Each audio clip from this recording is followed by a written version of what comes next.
السلام عليكم، ازيكم حبايبي؟ عاملين ايه؟ رب تكونوا بخير. فيديو جديد ويوم جديد، يوم كله خير وبركه وطاقه ونشاط. النهارده الفيديو بتاعنا هبداه كده معاكم. بصوا اللي حصل لي، كوبايه القهوه بتاعتي اتكبت. انا كنت زعلانه قوي، بس يعني ايه، بس عادي الحمد لله. بس هي الغلطه مني. انا كنت قاعده هنا، وكنت عملت كوبايه القهوه حطيتها جنبي كده على الارض، علشان ايه؟ الفيشه قريبه للشاحن يعني وكده. لسه يا دوبك حطاها ابني الله يصلح حاله راح قلبها على طول. ربنا يا رب يهديهم ويصلح حالهم يا رب. بس انا زعلت جدا على دلق القهوه. اللي يقول لك دلق القهوه خير، لا مش خير خالص يعني. بيتزعل عليها، وكمان هتقومي تغسلي الحاجه اللي هي وقعت عليها. لان يعني ايه، القهوه برضو ما ينفعش تتساب، وكده حاجه وقعت لازم نغسلها. فشغل كده بيطلع لك من تحت الارض، ما تعرفيش الشغل بيطلع منين. فالله المستعان، وربنا يعيننا يا رب، ونبدا يومنا كده بكل همه ونشاط، وكمان دايما نتوكل على الله ونقول الله المستعان. هعمل واحدة تانية طبعا غيرها، يعني مش معقول القهوة لسه ما كنتش اتهنيت بيها ولا شربت حتى يعني شفطة واحدة كده منها، ما كنتش لسه شربت منها. فهو يقول لي ماما ما انت اللي حطها غلط، وانا اقول له طب انت يعني مش شايفني وانا بحطها جنبي هنا وكده. فالمهم ايه، هعمل واحدة غيرها طبعا. البن اللي انا بستعمله هو بن حاليا ابو عوف، وفي كمان عندي بن برضو يعني سايب كده من عند محمصة كده. مش عارفه والله، هو بيجي يعني بيجي مخصوص يعني وكده. برضو طعمه حلو جدا جدا يعني، حلو قوي. وبن ابو عوف على فكره طعمه جميل. وفي انواع كتير، في شاهين وفي النجار وفي ابو عوف، وفي انواع كتيره جدا جدا يعني. بصي، وعبد المعبود طبعا. جربي لحد ما توصلي للطعم اللي انت بتحبيه، او للطعم اللي انت بتفضليه. يعني احنا دنينا كده نجرب شويه النجار نمشي عليه، لا حسينا ان هو طعمه اتغير عبد المعبود، يعني فاهمه؟ ما بنستقرش على حاجه واحده. هعمل بقى كوبايه قهوه كده تانية بدل اللي اتكبت. الحمد لله يعني وكده. وعلشان اقعد اشربها بقى اليوم دوت، انا كنت صاحيه بدري يعني، الحمد لله الحمد لله. انا مبسوطه قوي ان انا كنت بقوم بدري. بحس كده ان اليوم ما شاء الله ما شاء الله طويل جدا. مليان شغل. تشتغلي مهما تشتغلي، ما تحسيش ان انت متضايقه، ما تحسيش ان انت الوقت كده مش مكفي. ما بتلحقيش ترتاحي، لا والله الشغل فعلا البدريه منسيه. انا اليوم ده كنت صاحيه الساعه 8:30، مش صاحيه مش بدري قوي اللي هو بقى الساعه 6 7 والكلام ده، لا. انا كنت صاحيه الساعه كانت 8:30، بس يعتبر برضو كويس. صليت بينا على النبي عليه افضل الصلاه والسلام. اللهم صل وسلم وبارك على سيدنا محمد وعلى اله وصحبه وسلم تسليما كثيرا. نقعد بقى نشرب القهوه كده ونسمع القران الكريم. ميزه القهوه ان هي ليها معامله خاصه، ان انتي بتشربيها كده برواقه وهدوء. ما ينفعش تشرب في الدوشه يعني، انما لا بتحب ان هي تتشرب في الهدوء. شربنا القهوه الحمد لله والشكر لله. قمنا بقى كده ايه، نشوف ايه اللي ورانا. اليوم ده كان اكل عندي، فانا يعني ايه الحمد لله ان الشغل دوت جالي في يوم اكل عندي. انتوا عارفين ما بحبش اليوم يبقى مزنوق قوي او مليان شغل قوي، يبقى مثلا غسيل سجاد وطبيخ وغسيل مواعين وترويق الشقه. ما بحبش اعمل كده، انا بحب كده دايما ان انا ايه، اشتغل على الرايق على الهادي كده. اللهم صل على النبي. مسكت بقى السجادة، قلت اغسلها، وكان عندي كم قطعة تاني برضو مشاية كده. سجاد عايز يتغسل برضو، مسكته وغسلته، فانبسطت جدا. لو انت عندك بقى الناس اللي هم، في ناس لسه ما غسلوش البطاطين، لان جالي التعليق كده يا بسمة انت هتغسلي البطاطين امتى؟ انا غسلاهم يا قلبي من السنة اللي فاتت، من اخر الشتاء. بحب قوي اعين البطاطين بتاعتي متعطره ونضيفه وكويسه كده، تفضل طول الشتاء يعني طول الصيف متعانه نضيفه، تيجي تطلعيها على الشتاء يا دوبك بس ان انا اهويها. لان زي ما انتم شايفين ان الجو اليومين دول هوا وتراب، الخريف بقى وانتوا عارفين الدنيا بتبقى عامله ازاي. فانا الحمد لله عاينه البطاطين بتاعتي نظيفه ومتعطره ومتشمسه حلوه جدا. فان شاء الله باذن الله لما اجي اطلعهم للشتاء خلاص، يعني انا حاسه كده والله اعلى واعلم. حاسه ان الشتاء السنه دي جاي ما شاء الله كده، يعني ايه، مشمر دراعاته بصراحه، يعني احساسي كده. فالله المستعان. فانا عاينه البطاطين مغسوله، ويا دوبك بس لما باجي بطلعها كده تتهوى وتتشمس وخلاص. فانت لو لسه ما غسلتيش البطاطين بتاعتك الحقي اغسليها، الجو اليومين دول عشان تنشف معاكي بسرعه، ما تقعدش كتير على الحبل تلاقيه بقت ريحتها تراب وريحتها مش كويسه. صليتوا بنا على النبي عليه افضل الصلاه والسلام. اللهم صل وسلم وبارك على سيدنا محمد وعلى اله وصحبه وسلم تسليما كثيرا. بصوا بقى، انا السجاده دي كانت عندي، كنت برماها وكنت سايباها على السلم عندي، ما كنتش عيناها في مكان يعني جوه الشقه. فتحسوا ان كده يعني انا حاساها ان هي مطربه قوي، ودي غلطه مني، مش شطاره مني، غلطه مني ان انا سبت السجاد، بعض سجاد قدام يعني عندي على السلم وكده. فبرضو قلت بقى بما اني هغسل سجادة، يعني مش هغسل علشان واحدة، لا، اجيب بقى ايه كله واغسله الحاجات اللي انا عايزة اغسلها. اللهم صل على النبي. بدأت كده ان انا اهوت برش الاول المية، وبعدين بحط المسحوق وبغسل. هما مش محتاجين ان انا احط عليهم كلوركس الوان ولا حاجة، لو عندك حطي كلوركس الوان، بلاش كلور ابيض. الكلور الابيض بيضعف نسيج السجاد، وبيضعف الوبره بتاعتها، وكمان بيبهت الالوان على القدام شويه كده، تحسي ان الالوان بتاعت السجاد عندك بهتت من الكلور الابيض. انت لو عايزه تحطي وعندك مثلا السجاد فاتح ومحتاجه ان هو يبقى الوانه كده ناصعه ونضيف، لو في اي بقع مثلا مكان الولاد او حاجه، فانتي حطي كلوركس الوان. واعتقد يعني الكلوركس الالوان مش غالي، الكيس ب5 جنيه، ممكن تغسلي بيه السجاد بتاعك، مش شرط تجيبي الازازه. انا بجيب في اوقات الاكياس وانتوا عارفين، وبفضيها في الازازه وبستعمل منها، وامنه جدا جدا على الغسيل الاوتوماتيك، على الغساله الاوتوماتيك، او على الغسيل مثلا السجاد او كده. فنصيحه بلاش الكلور الابيض. هكمل بقى غسيل السجاد، بغسلهم كده وبعدين بشطفهم وبسحب المية والمسحوق من عليهم، وبسيبهم كده يتصفوا شوية، وبعدين يعني ايه كده، دي طريقتي في غسيل السجاد. لو سجاد كبير انتوا عارفين ان انا باخده وبطلع على السطوح اغسله، انما السجاد ده رفيع فحبيت كده ان انا اغسله عندي هنا في الطرقة وكده.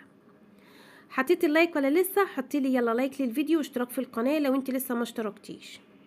تغسلي بقى يعني يفضل بمسحوق جل، الجل حلو قوي، بيخلي كده النسيج والوبره بتاعت السجاد ناعمه، وكمان بيبقى ريحته حلوه، يعني هو معطر، ريحته جميله جدا.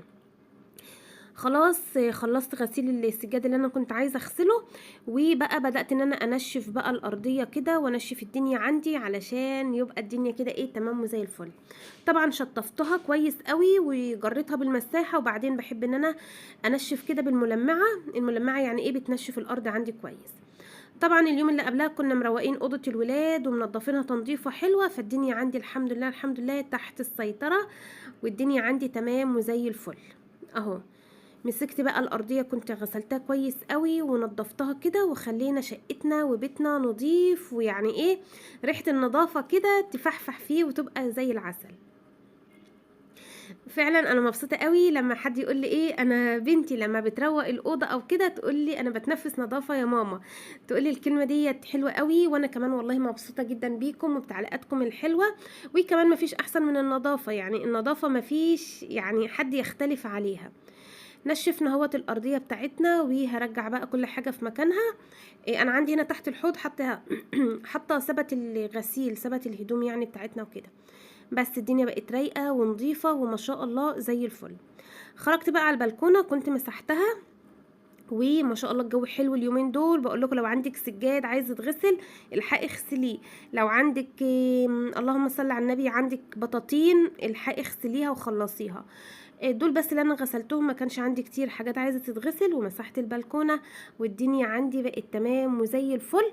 ولما تيجي تنشري السجاد انشريه على ظهره، علشان الشمس بتبهت الالوان، لو انت مثلا نشراه على وشه الشمس هتبهت الالوان، انما وكمان علشان التراب والهواء، لو في اي تراب جه يبقى على ظهر السجاد، مش على السطح بتاعه يعني الوبره بتاعتها التراب يدخل جواها، ويبقى انت كاننا ايه، يا ريتك يا ابو زيد مغزيت، يبقى كاننا ما عملناش اي حاجه خالص. خلاص كده بقى خلصت اللي ورايا، الدنيا عندي برضو بقول لكم نظيفه الحمد لله والشكر لله. عندنا بقى كده شويه الغسيل، يلا محتاجين همه ومحتاجين نشاط. انتوا عارفين ان الغسيل عندي يعني هنقول ايه بقى، يعني ايه الله المستعان. تقيل جدا جدا على قلبي التطبيق، انما النشير، وامسح بقى البلكونه كده واروق، يا ببقى مبسوطه قوي وانا كده بنشر الهدوم، والقصير قدام والطويل ورا. يعني بحب قوي ان انا ارص كده الهدوم وانا بنشرها. ما بحبش انشر يعني على حسب اللي يطلع معايا، يعني مثلا تيشيرت قدام، بنطلون جنبه، او لا، ما بحبش انشر الا الحاجه القصيره قدام والطويل ورا. بحب كده الهدوم تبقى يعني مرصوصه كده حلوه. فعندي بقى الهدوم، قلت كنت لماها قبل ما انشر السجاد، قلت بقى اطبقها كده على طول علشان ما كومش عليا شغل يحتاج ان هو يتعمل بعدين. لا، انا دلوقتي الدنيا عندي رايقه وعندي اكلي اليوم الحمد لله كويس. اي غسيل بقى هاتيه، انا عارفه ان في عندك على الكرسي جبل هدوم عايز يتطبق، هاتيها يلا وطبقيها معايا وتشجعي كده. وطول ما انت شغاله وطول ما انت بتروقي وبتنظفي بيتك، دايما اذكري الله، دايما قولي لا حول ولا قوه الا بالله، دايما استغفري ربنا. ربنا يا رب يهدينا جميعا ويصلح حالنا، اللهم امين يا رب العالمين. وعايزاكم برضو اول ما تسمعي الاذان تقومي كده تصلي، ودايما تدعي ربنا ان ربنا يعلق قلوبنا بالصلاه وقراءه القران، وان ربنا يهدينا ويحفظ اولادنا، وربنا يا رب كده يعني يرزقنا الرزق الحلال الطيب المبارك فيه يا رب. هنطبق بقى الهدوم، ربنا يعني يبارك لي فيهم يا رب. معظم الهدوم دي كانت تيشيرتاتهم وهدومهم، فبدات كده ان انا اطبقها ونرص كل حاجه في مكانها، علشان البيت عندنا دايما تحسي براحه نفسيه. طول ما البيت نظيف، طول ما البيت متروق، دايما هتحسي ان انت مرتاحه، ودايما هتحسي براحه نفسيه وهدوء ويعني وطمأنينه كده في بيتك.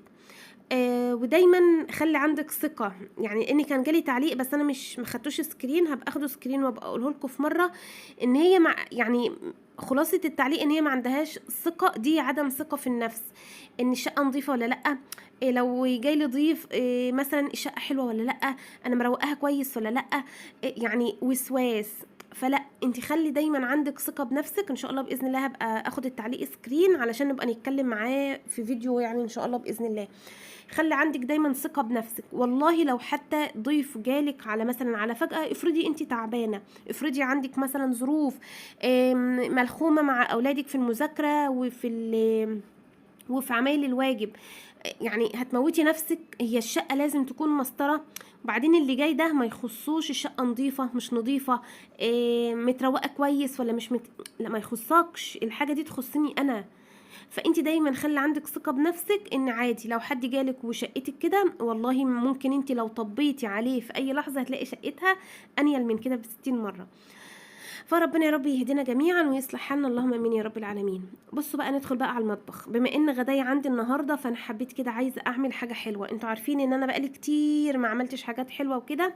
يا بسمه فين كيكاتك، يا بسمه فين حلوياتك وكده. يعني ان شاء الله باذن الله هنرجع تاني مع بعض نعمل حلويات وكيكات، بما اننا بقى ومعجنات وكده، بما اننا اصلا داخلين على الشتاء والدراسه. في الشتاء المعجنات وان انت تولعي الفرن ده بيبقى حاجه كده يعني متعه ان انت تقومي تعجني وتولعي الفرن وتسوي، دي بتبقى متعه بالنسبه لي. في الصيف بصراحه حاجه تطهق بس هنعمل ايه، الواحد فعلا بيزهق من توليع الفرن، بيسخن المطبخ قوي وبتحسي كده ان الدنيا عندك صهد. فعشان كده الواحد والكيكات كمان برضو، الكيكات يعني الواحد بيعملها في الشتاء على طول، انما في الصيف برضو مش لينا تقل عليها قوي. فاللهم صل على النبي. النهارده هنعمل مع بعض حلو يعني حاجه كده حلوه قوي. بس عايزاكي لو وصلتي معايا لحد هنا حطي لي لايك للفيديو واشتراك في القناه لو انت لسه ما اشتركتيش، وتعليقاتكم الجميله اللي بفرح بيها جدا وبقراها، والله ربنا يبارك لي فيكم. هنعمل مع بعض النهارده كنافه، بس هعمل بقى كنافه بالمانجا. بما ان فصل المانجا والموسم بتاع المانجا، فصل لا الموسم بتاع المانجا اليومين، يعني بقاله فتره اصلا، وبقالي فتره ولادي والله بيقولوا لي يا ماما اعملي لنا كنافه بالمانجا، اعملي لنا كنافه بالمانجا، بس انا كنت مكسله بصراحه. فهعمل اول حاجه، بدات حطيتها الشربات، حطيت كوبايه ونص سكر، عليهم كوبايتين 2 من الميه، تمام. ومجرد ما بيغلي كده والسكر بيدوب، بعصر عليه عصره نص ليمونه. عندي هنا الكنافه دي كنت حطاها في الفريزر، هي عندي بقالها فتره، عشان كده ولادي طول ما هما شايفينها في الفريزر، ماما اعمل لنا كنافه، يعني فاهمين. عندي هنا الكنافه حطيت عليها حوالي كده 3 معالق كبار من السمنه البلدي، او نص كوبايه، يعني مرضتش اكتر سمنه كتير عشان برضو تبقى خفيفه. وحطيت عليها معلقتين سكر بودر ورفعتها على النار، وايدي فيها بقى، ما تشيليش ايدك منها خالص علشان ما تتحرقش. حابه ان انت تفركيها بالسكر والسمنه وتحطيها في صاجه وتدخليها الفرن، تمام وزي العسل. اللي يريحك اعمليه، دي تنفع ودي تنفع. اللهم صل على النبي. خلاص الكنافه زي ما انتم شايفين اتحمرت يعني وكده. الدرجه دي حلوه، هرفعها من على النار. وعندي بقى المانجا اللي احنا كنا جايبينها مع بعض يوم السوق، هبدأ ان انا اقطعها بقى. على فكرة ممكن تعمليها بفراولة، مش شرط مانجا، بس يعني اللي يريحك، مش فارقة. يعني ممكن تقطعي برضو فراولة وتعمليها، بس لو ضامنة ان الفراولة مسكرة مش مزة كده شوية. المانجا بقى عندي قشرتها اهو، وهبدأ ان انا اقطعها كده مكعبات. ممكن بتتعمل في قالب كبير، مثلا قالب اللي هما بتوع اللهم صل على النبي اللي هو تشيز كيك. انا مش عندي قالب التشيز كيك، فانا بعمله في، هتشوفوا حالا انا بعمله في ايه. انا عاملاها طبعا هنا على القناة او في القناة التانية من زمان، بس حبيت ان انا اعملها معاكم في الفيديو علشان برضو ايه تجربيها. الكنافة متاحة نص كيلو، يعني مش غالي، وكمان كل حاجة موجودة في البيت، والمانجا اليومين دول موجودة بكثرة يعني وكده. ما ينفعش المانجا تيجي وتمشي من غير ما نعمل كنافة بالمانجا. عندي هنا بقى الكريم شانتيه، حطيت كوبايه من الكريم شانتيه، وكمان نزلت عليها بمعلقتين سكر بودر. الكريم شانتيه عندي خام مش محلى، فعشان كده انا حطيت سكر بودر. انما لو محلى عندك يبقى ما تحطيش سكر بودر. حطيت كده معلقتين سكر بودر وكوبايه الحليب وكوبايه من الكريم شانتيه. حسيت ان هو خفيف شويه، رجعت ضفت معلقتين اللي هو شويه الكريم شانتيه اللي كانوا باقيين، ضفت المعلقتين الكريم شانتيه. بصوا ضربته بالشكل دوت زي ما انتم شايفين اهو، ضربته لحد ما ما تقل قوي. وكده بقى القوام بتاعي معايا جاهز مظبوط. هشيله واحطه في التلاجة لحد ما يسقع خالص. وكمان الكنافه برضو اهي، بصوا ما شاء الله جميله جدا جدا، واللون ده حلو قوي. الكنافه كانت دفيت، والشربات برضو كان يعتبر دافي. هبدأ بقى انزل بالشربات بتاعي بالتدريج لحد ما انا محتاجاها ان هي تكون متماسكه سنه، يعني مش مفرفطه كده، لا انا عايزاها تكون متماسكه شويه. هبدا بقى هي خدت الشربات، خدت الشربات ده اللي الكميه اللي احنا عاملينها. بصوا هنا بقول لكم ان هي لا لسه مفروله كده، ويعني لسه ما شربتش الشربات بتاعها كله اللي انا عايزه اديهولها. فهي خدت يعتبر الكوبايه ونص سكر، ويعتبر مش كتير يعني، تمام اهو. هسقيه بقى كده بصوا برضو هنا يعني لقيتها لسه عايزه شويه، في الاخر رحت ضايفه ليها بقيه الشربات اللي كان موجود. حطيتهم بقى في التلاجة. لازم الحاجه دي تسقع بقى، تسقعيها كده شويه، وبعدين تبداي بقى تعملي الطبقات بتاعتك، تمام. هبدا اعمل، حابه ان انت تعمليها في صينيه كبيره او في قالب كبير، تمام. انا بحب اعملها في البولات الصغننه دي، ما بتاخدش كميه كبيره، وكمان بتبقى على قد يعني على قد الفرد كده، بتبقى حاجه يعني كيوت كده وعسوله كده صغننه. اللهم صل على النبي. هبدأ بقى اعمل طبقات، طبقة من الكنافة وطبقة من الكريمة، وبعدين هحط كنافة، وبعدين هحط كريمة ومانجا. حابة تحطي مانجا في النص، تمام، يعني اللي يريحك، او اللي على حسب المتاح عندك. زي ما قلت لك ممكن انتي تعمليها بالفراولة برضه هتبقى حلوة وكويسة، بس الكنافة بالمانجا بتبقى احلى بصراحة. اهو فردت كده الكريمة، وحطيت بقى كمان طبقة تانية من البتاع دي، اللهم صل على النبي، من الكنافة اهو.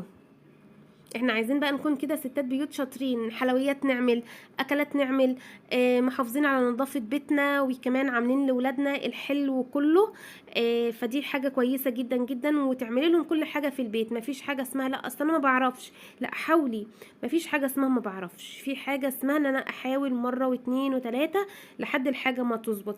ودلوقتي سهل جدا ان انت تتعلمي الحاجة، سهل قوي ان انت تتعلمي وصفة وتقومي تنفذيها، تمشي بالخطوات. ما شاء الله هتلاقيها هتطلع معاكي كويسة جدا. بصوا يعني حاجة كده زي العسل، حاجة كده زي القمر اهو، ما شاء الله اهو. هعمل معاكم تاني اهو، بس عايزاكي وانتي بتحطي يعني اضغطي كده بالمعلقة بحيث ان هي تكون متماسكه، ما تبقاش ايه مفرفطه قوي كده. بصوا اهو. طبعا الرخامه احنا غسلينها ومظبطينها، احنا على طول احنا هاريين الرخامه عندي. الرخامه عندي انا هرياه غسيل بصراحه يعني. اهو.